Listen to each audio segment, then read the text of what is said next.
చిరుధాన్యాల్లో అంటే ప్రధానంగా రకాలను చూసినట్లయితే మనకు అండుకొరల్లో అయితే మనకు ఇవి 60 నుండి 70 అంటే ఉన్న అన్ని చిరుధాన్యాల్లో అతి తక్కువ కాల పరిమితి కలిగి ఉన్నది అండుకొరలు. అది 60 నుండి 70 రోజుల్లో పంట చేతికి వస్తుంది.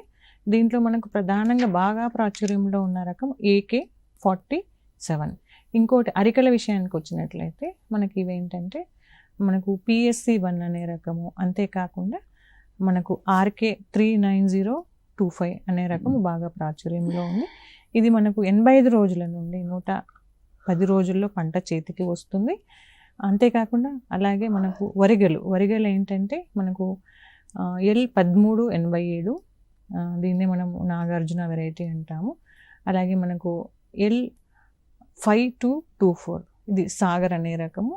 అంతేకాకుండా GK1427 అనే రకం. ఇవన్నీ కూడా మనకు వరిగల్లో బాగా ప్రాచుర్యంలో ఉన్న రకాలు.